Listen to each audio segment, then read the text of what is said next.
Hello, everyone. Hi. Hi. So, this is another one of those, it's more than one country, so we don't have a, flag to look at, or a, national anthem, because there's more than one. So, and the other thing I noticed that, when I opened this up, I thought that one of our previous boxes was the last box with a game or something, but apparently this is the last one, because there's a game in here that I've never heard of. Because I like to go in order most of the time.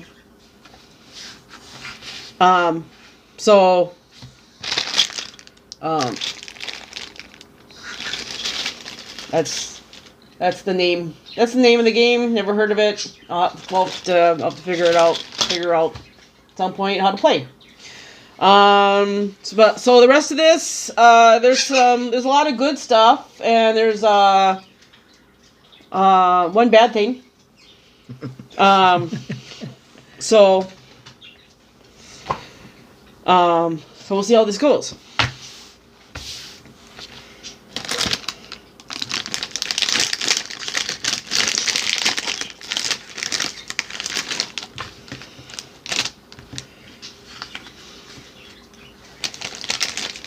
So here's the first thing. Back in the 19th century, getting a snack like this together would have required a lot of Danish spice traders. Cayenne, garlic, and paprika.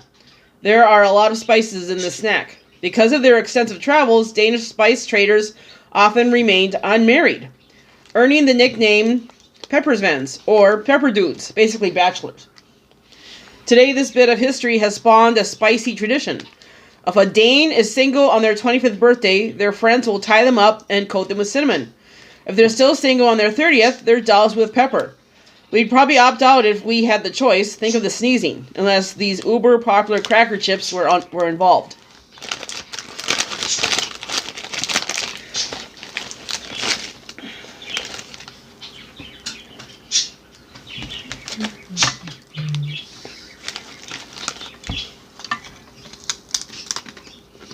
Very good.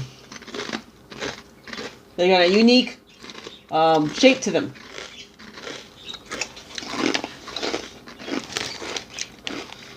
Tastes pretty good.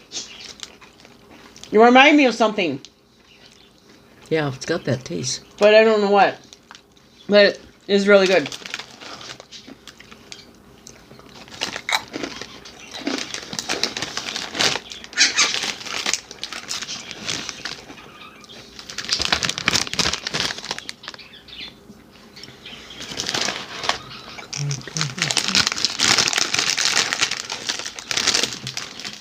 So the next thing,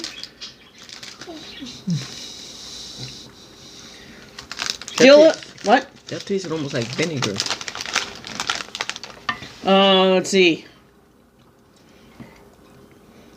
I don't see vinegar on the ingredient, but yeah. Dill and chive potato chips. Have you ever smelled or tasted a spice and immediately associated with a particular cuisine? For India, it might be cumin, or perhaps tangy mustard seeds make you think of Germany. But across Scandinavia, and particularly in Sweden, dill is the herb that immediately makes you think, ah yes, this is Scandinavian food. From tangy pickled herring to garnishes for cured salmon, this distinctive herb makes an appearance in more dishes than we can count. It is no surprise that locals crave the herb so much that they've also added it to crunchy snacks like these potato chips as well. Take a taste and you'll be just as obsessed. Well, we'll see.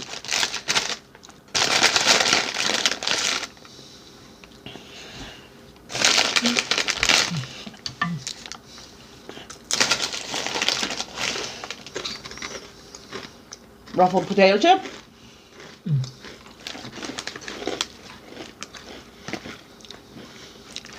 That's good too. Yeah. Yeah.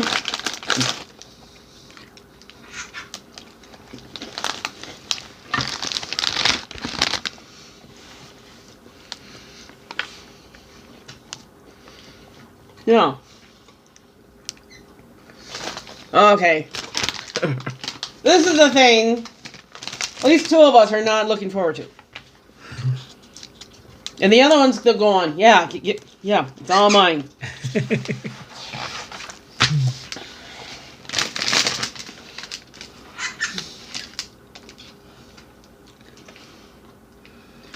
Jalapeno pepper popcorn from Denmark. We have a wonderful man named Klaus Pilgaard, also known as Chili Claus, to thank for this wonderful yum. In the early 2000s, Danish-born Klaus Pilgaard first tasted spicy food as a university student in London. It took him nearly 20 years to try some heat, because in Denmark, spicy food isn't so common. He was so excited about spice that he began growing his own chili peppers, then making videos sharing his violently spicy peppers with Danish celebrities. Since then, spice has slowly crept into Danish cuisine and popcorn.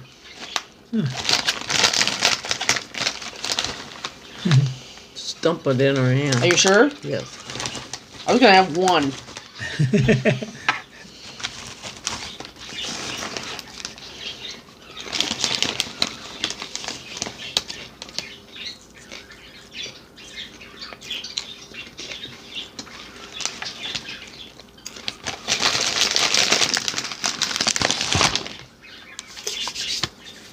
Yep, one was not for me. Yeah, it's a little hot, but It takes a while, but it finally starts. Yeah, it took a few seconds. it'll be yours. Yep, Thank you. to enjoy all you want. Yeah, I could not eat a whole bag. No, I couldn't eat two.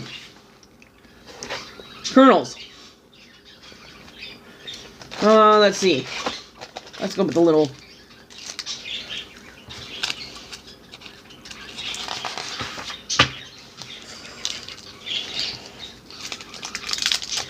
Okay.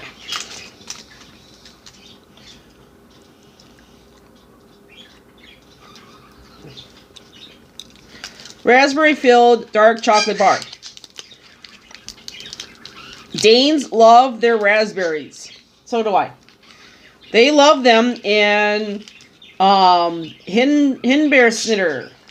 Hindbærsnitter? A mouthful of a word, but basically a fancy Pop-Tart. They love them in cold pudding. They love them in fluffy layer cakes. But they especially love them in chocolate. This chocolate-covered raspberry jelly is mirror-like on the inside. So shiny it's almost too pretty to eat. Almost. You should easily be able to adopt the position of the Danes and polish off this raspberry confection in no time.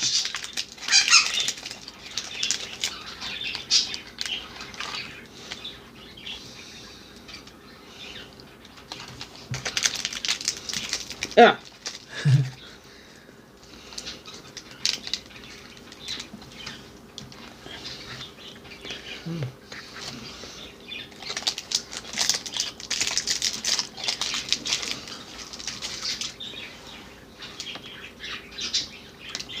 Yep, good. Very good. Wow.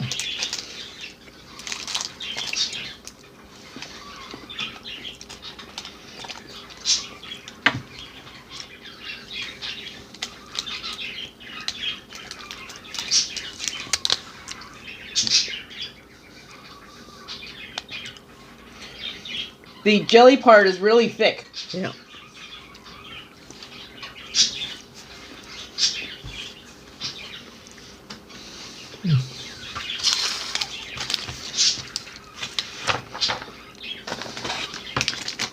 All right.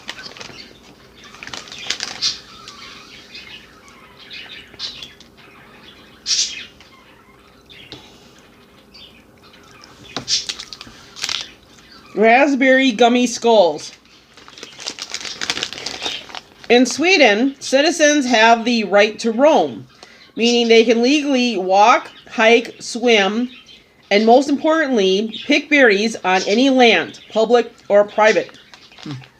Locals take full advantage of this policy, spending hours combing Sweden's dense forests for fresh berries, from tart blueberries, a favorite of the Scandinavian brown bear, to super sour lingonberries to sweet orange cloudberries. The most coveted variety, wild raspberries. With these juicy, chewy raspberry gummies, we're granting your taste buds the right to roam the Swedish forest of candy.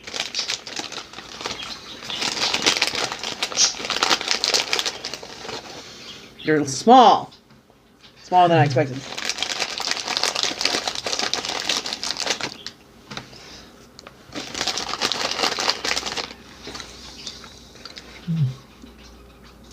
Can you see? Kind of.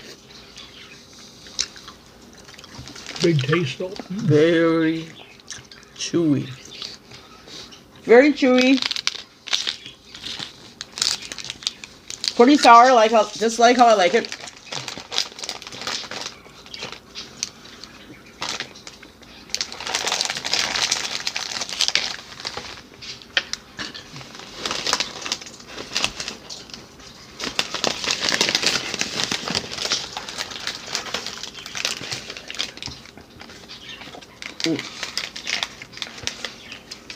I think I've seen these before. Not sure. Cocoa-filled oat cookies. This story might sound like a Hans Christian Andersen tale, but it's real. In 1864, Karen Wolf was born in a tiny village in Denmark. As a teen, she worked as a kitchen manager, developing her skills as a chef and businesswoman. By age 26, she'd saved enough money to fulfill her dream, opening a bakery. Her treats soon won over Copenhagen's socialites. Her business exploded, and Karen Wolf became a household name. The best part? Her happily ever after is a happily ever after for us too. 150 years later, we still get to savor her crispy chocolate-filled cookies.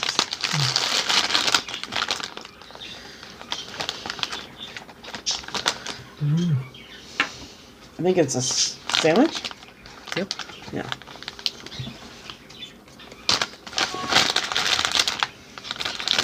Yes. Look at that.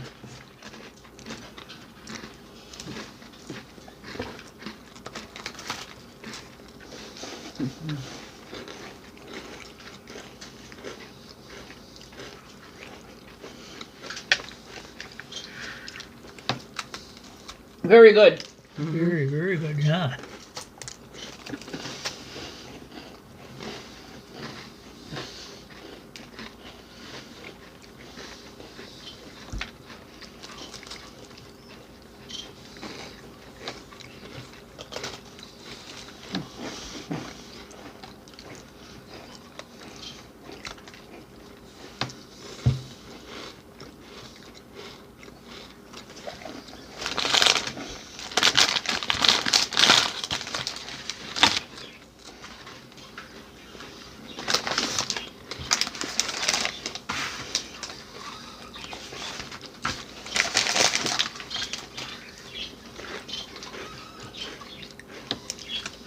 Rum icing coated cookies. Mindy's getting some cookies too. In Denmark, sweets are practically a national pastime. In fact, it's like you've already tasted Danish cookies without even realizing it. You know those big tins of butter cookies you see during the holidays or in your grandmother's house? The tin that should be full of cookies but is actually full of sewing supplies? Those are Danish butter cookies. Personally, we think these cookies, iced with delightful and alcohol-free rum flavor, are even better. And don't worry, you won't find your grandma's sewing kit in this box.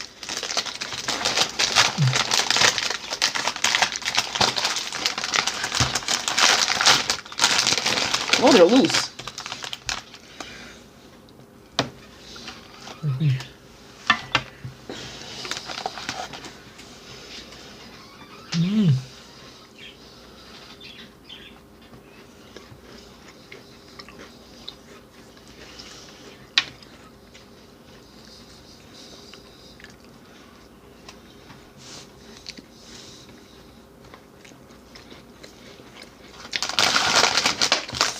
Yep.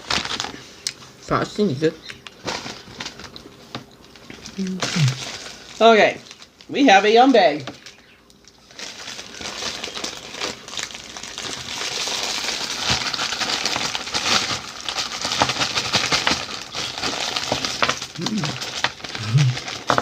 Wow. Yeah. Okay, so there's 3 things in here.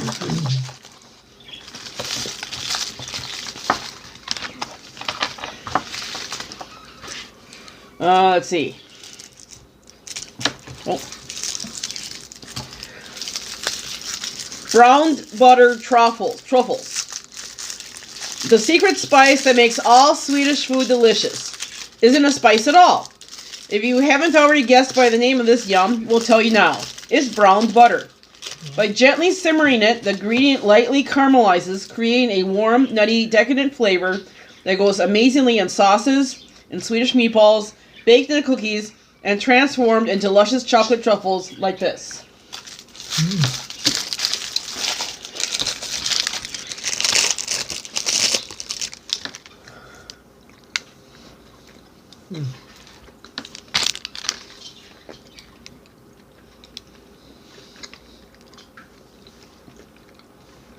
Very good. Very, the inside is very, Creamy. creamy. Yeah. There's something, hazelnuts. That's what there's something crunchy in there too. I'm seeing hazelnuts. Okay.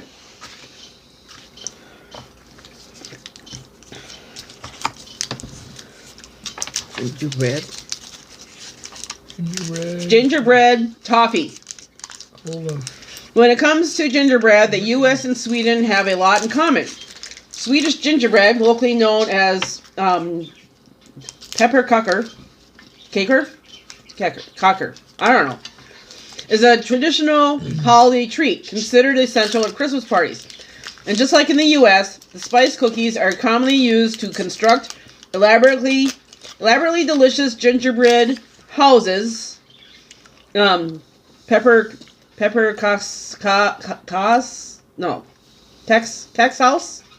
house. Well, I'll write it in.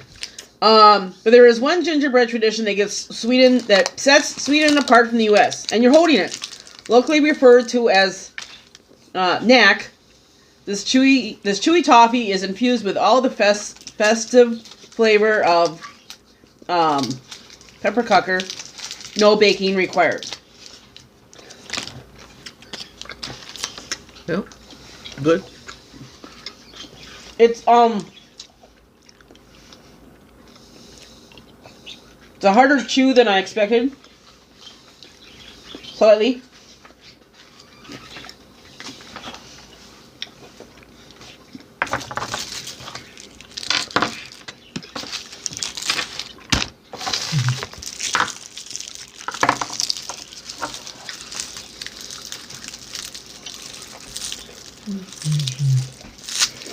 You can definitely taste the Gingerbread. gingerbread in it. Oh yeah. Yeah.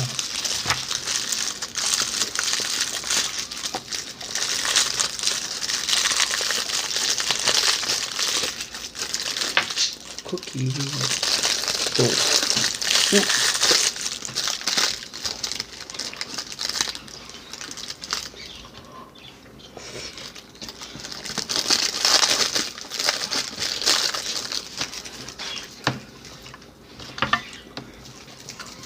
Chocolatey cookie dough balls.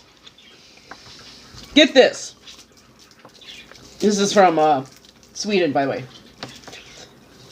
The delicious cookie dough-filled chocolate ball you're holding in your palm originally started off as a honey capsule. What's a honey capsule?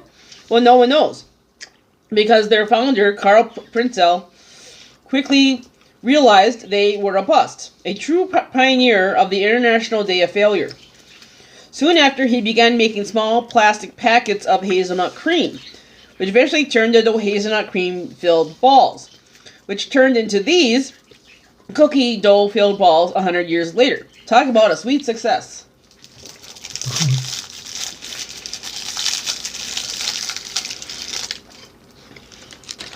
Looks just like the other one.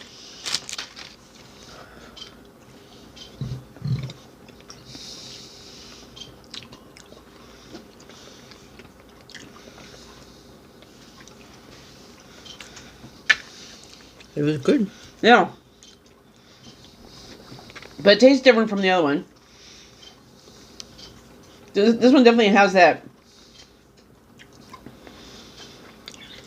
like you're licking the mixing spoon out of a bowl of cookie dough when you're making cookies. So, okay. Well, that was it. That was other than some pretty nasty popcorn, in my opinion. This was really good. So, and I guess it was decided that I have to start sharing my boxes after the videos have ended. So, we should be able to get through these faster instead of there's 3 more behind me and 1 coming. So, which is probably a good idea. So, yeah. So, thank you for watching, and see you next time. Bye. Bye. Bye.